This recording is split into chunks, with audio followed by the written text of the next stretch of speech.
Changing yourself hurts because the old identity once helped you survive.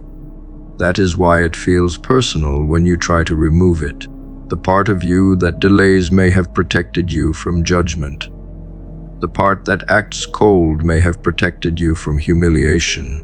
The part that jokes too much may have protected you from being seen. The part that stays angry may have protected you from feeling powerless. Even weakness has a history. A man must understand this, or he will mistake attachment for truth. The old self is not always evil. Sometimes it was a crude shelter built during a rough season. But a shelter becomes a prison when you keep living inside it after the storm has passed. Gratitude for what helped you survive does not mean loyalty to what now keeps you small. Malcolm Little's life makes this lesson severe because his transformations were not cosmetic. He did not merely change clothes, language, or public presentation. He passed through identities that demanded different loyalties, different discipline, different enemies, different beliefs, different levels of responsibility. Detroit Red belonged to one world, Malcolm X belonged to another. The man who returned from Mecca had crossed something deeper again, something that forced him to revise parts of the very structure he had defended with fire. That kind of change is not comfortable, because it threatens every person who only knew how to relate to the previous version. Reinvention is not just internal. It rearranges your social reality. People who benefited from your old shape will often call your growth betrayal. They may not hate your improvement. They hate losing the version of you they understood how to control. A man who is truly changing will feel grief, even when the change is correct. That grief confuses people because they think leaving a weaker self should feel purely victorious. It does not. Sometimes the old life had pleasure in it. It had belonging. It had familiar language, familiar streets, familiar reactions, familiar ways of getting respect from the wrong rooms. Leaving it can feel like cutting off a hand that once fed you. This is where many men turn back. They can handle the idea of growth, but not the funeral it requires. They want the new identity without burying the old pleasures. They want the stronger life while still being welcomed by the weaker crowd. That arrangement will not hold. At some point, the man must accept that elevation and loss often arrive together. The doorway is narrow because it does not allow you to carry every version of yourself through it. Psychology has a simple brutality here. Identity protects its own continuity. The brain prefers the known self because the known self is efficient. Even misery becomes efficient if repeated long enough. The body knows how to be anxious, avoidant, angry, undisciplined, charming, passive, reckless, or self-sabotaging with very little effort. A new identity requires energy because it has no deep grooves yet. It needs repeated proof before the nervous system believes it. This is why change feels fake in the beginning. The man trying to become disciplined may feel like an actor. The man trying to speak truth may feel exposed. The man trying to live clean may feel strange inside his own skin. That discomfort does not mean the change is false. It means the old system still has better infrastructure. The new self must be built until it no longer needs permission to exist. A serious reinvention needs eviction, not negotiation. The old self will ask for compromise because compromise allows it to remain in the house. It will say one more night, one more message, one more excuse, one more return to the people who keep you weak, one more private habit, one more delay before the standard becomes law. A man must learn to hear that voice without respecting it. You do not evict a tenant who refuses to leave by asking politely every evening. You change the locks. You remove access. You stop feeding the routines that give it strength. If the phone keeps rebuilding the old self, control the phone. If a room brings back the old language, leave the room. If a habit keeps returning through convenience, make it inconvenient. Reinvention is not only desire, it is architecture. Build a life where the old self has fewer places to hide. The hardest part is that people will keep calling the old name. Not always literally, but through expectation. They will speak to the version they remember. They will test the old reactions. They will offer the old temptations. They will joke in ways designed to pull the previous identity back into the room. Do not be shocked by this. People need time to update, and some never will because your change disturbs the role they assigned you. A man must not hand his growth to public approval for safekeeping. If the new self is real, it must survive being misunderstood. Malcolm's later shift after Mecca cost him safety, relationships, status inside certain circles, and the comfort of being fully understood by those who once stood beside him. Growth at that level does not ask whether the crowd is comfortable. It answers to truth. Reinvention also demands that a man stop using his past as either a throne or a cage. Some men hide behind what they survived, and others hide behind what they once achieved. Both forms can stop movement. The criminal past, the failed past, the wounded past, the praised past, the talented past, the victim past, the successful past, any of them can become a room you refuse to leave. Malcolm did not allow one chapter to own the entire book. That is the lesson. A man's history matters, but it does not get automatic authority over the next command. The past explains some patterns.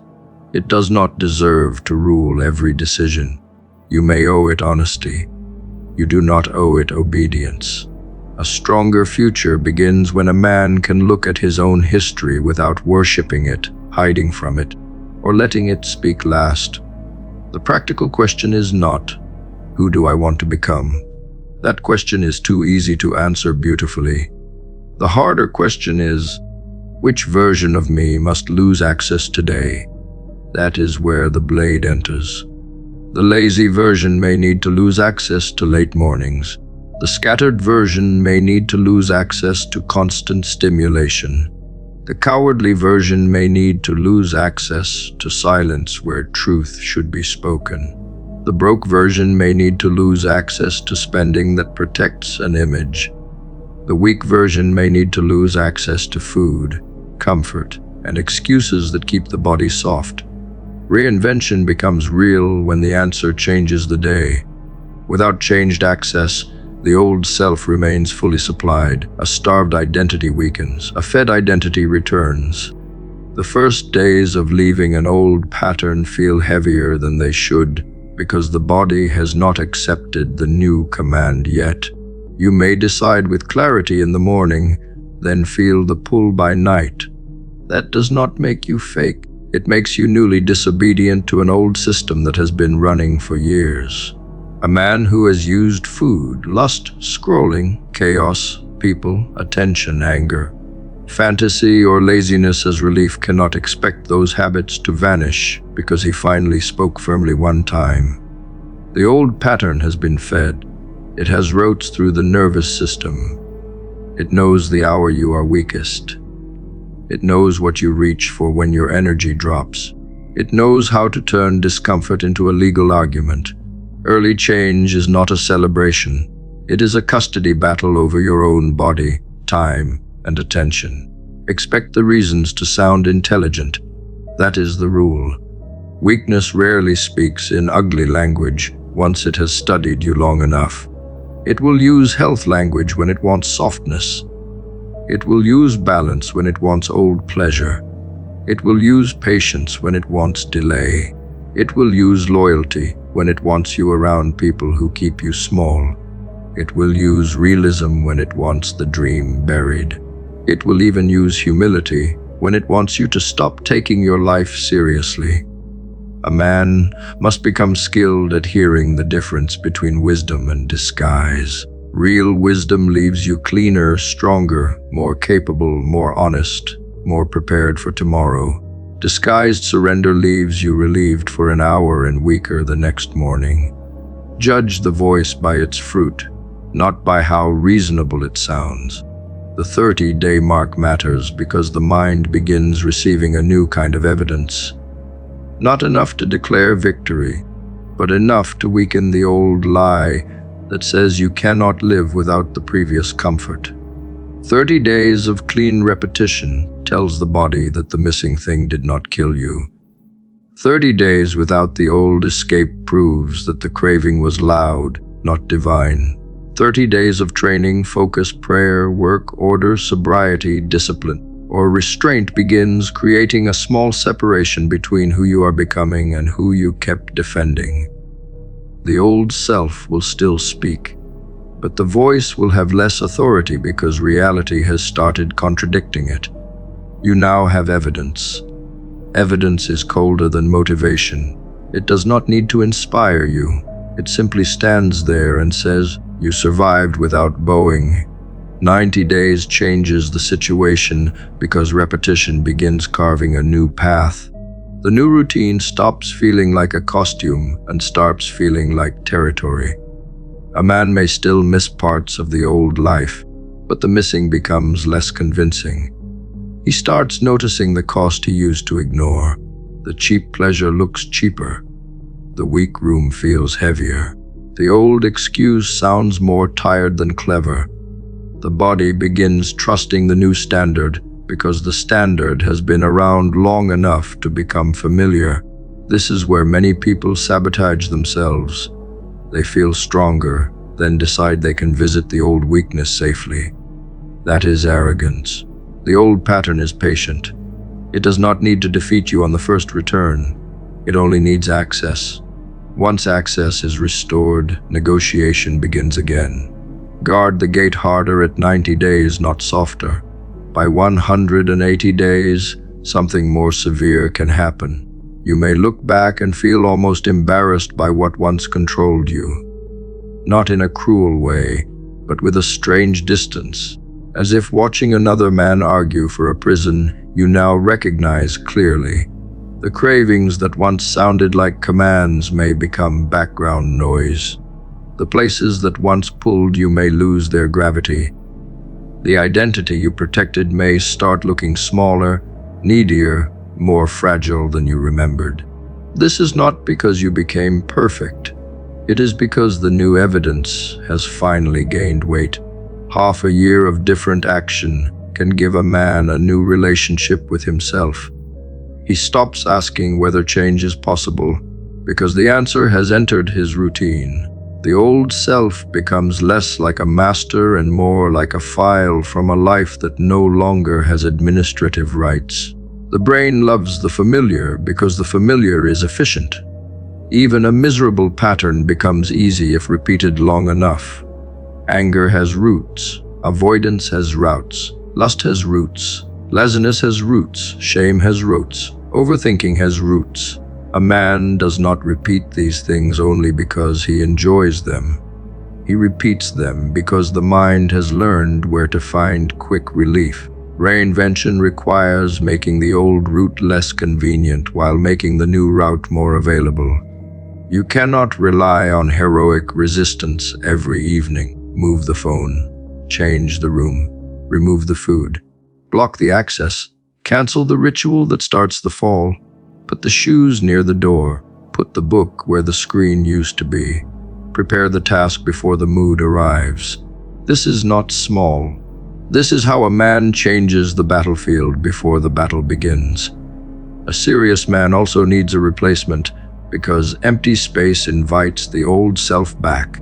If you remove the habit but leave the hour vacant, the mind will begin searching for its former drug. The time once spent escaping must be claimed by something with structure. Training, reading, writing, building, walking without stimulation, skill practice, prayer, cleaning the environment, tracking money, honest conversation, work that leaves evidence. The exact replacement depends on the weakness being removed, but the principle is fixed. The old identity must lose territory, and the new identity must occupy it. A man cannot merely stop being weak. He must become devoted to something stronger. Without devotion, discipline becomes a temporary restriction. With devotion, discipline becomes protection for a life that is starting to mean something. The old identity will try to use people as messengers. Someone will say you have changed. Someone will miss the version of you who was easier to reach, easier to mock, easier to tempt, easier to predict.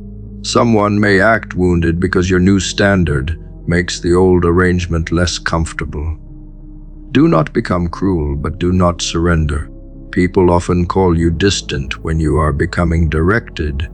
They call you intense when you stop donating your life to noise. They call you different when the version they knew begins losing access. Let them adjust or leave. A man cannot rebuild himself while holding a committee meeting with every person attached to his old shape. Your duty is not to remain recognizable to those who benefited from your disorder.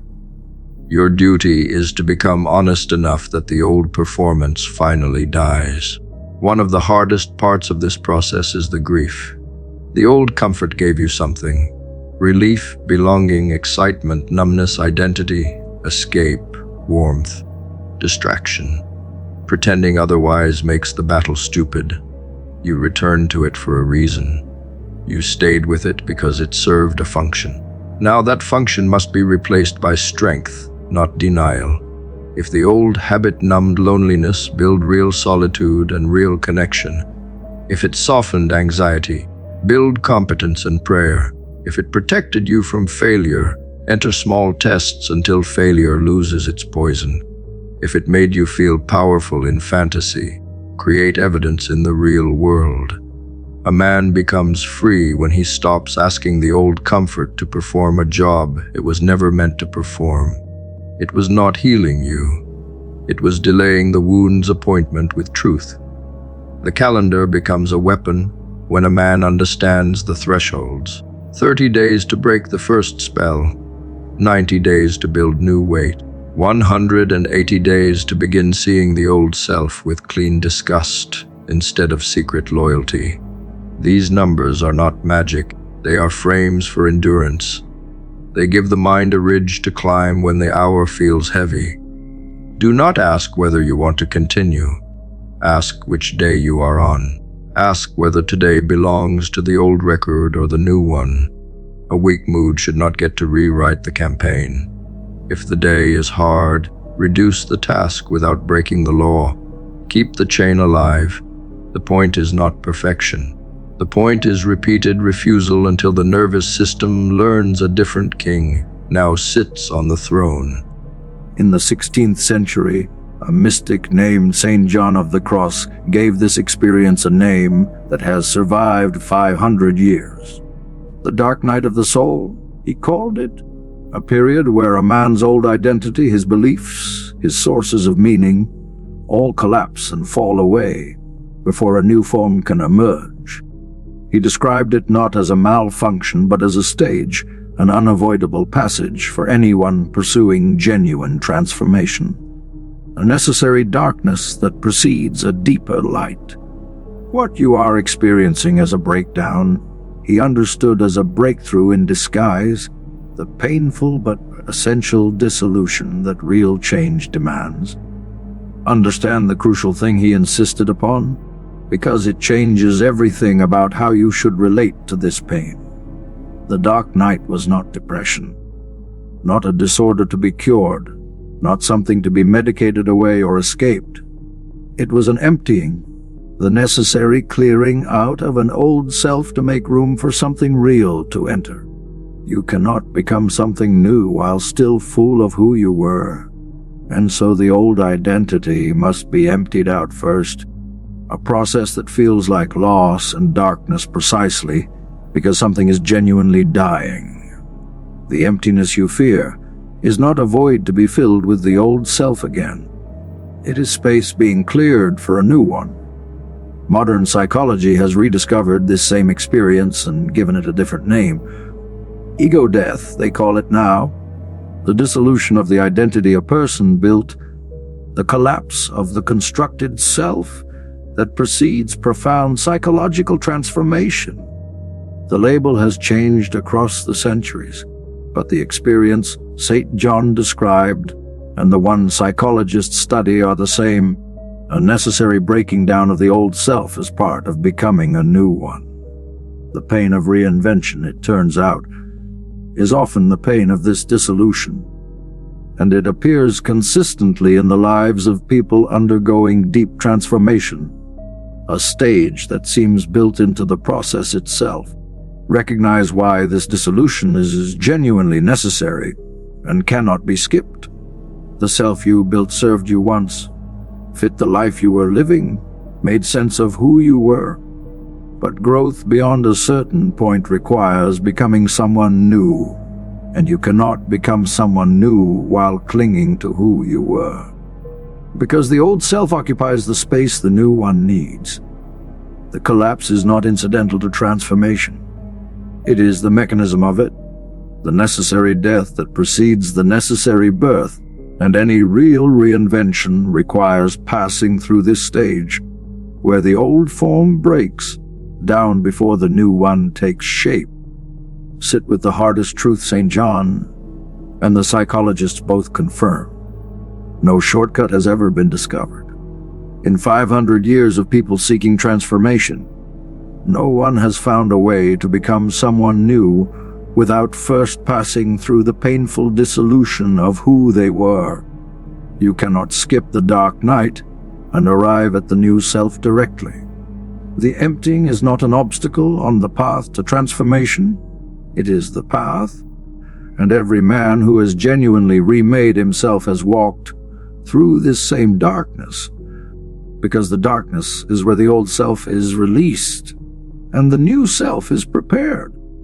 There is no way around it, only through it. Consider what this means for how you should endure this period.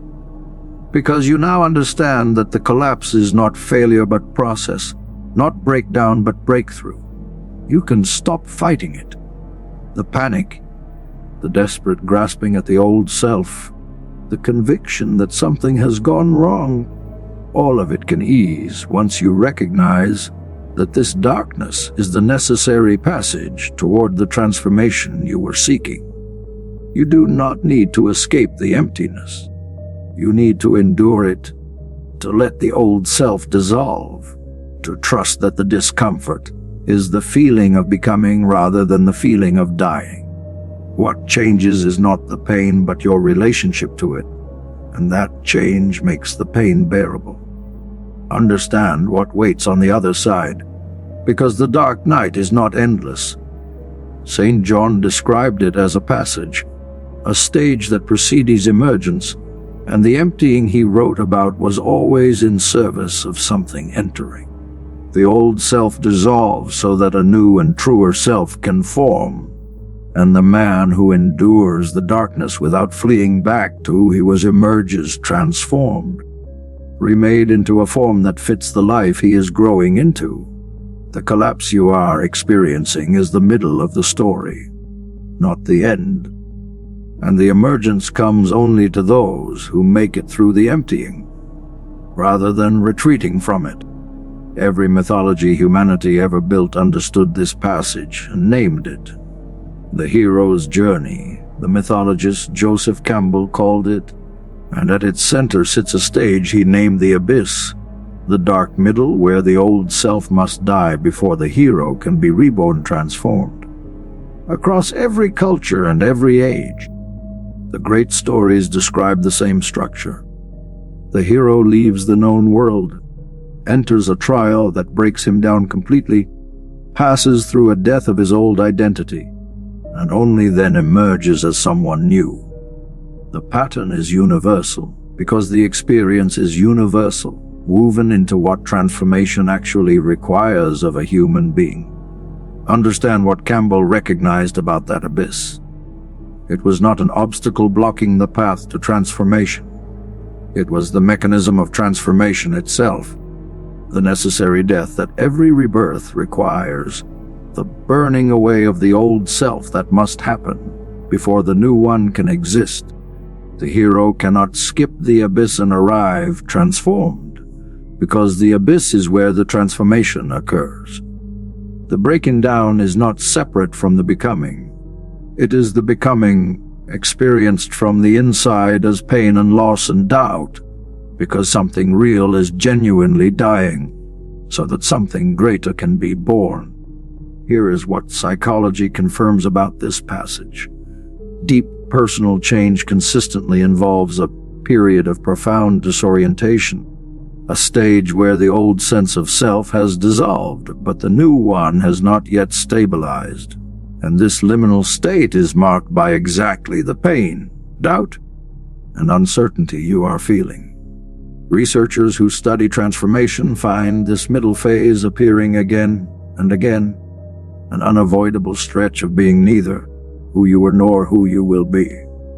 The discomfort is not a sign the process is broken. It is a sign the process is working, that you have entered the necessary passage that transformation always demands.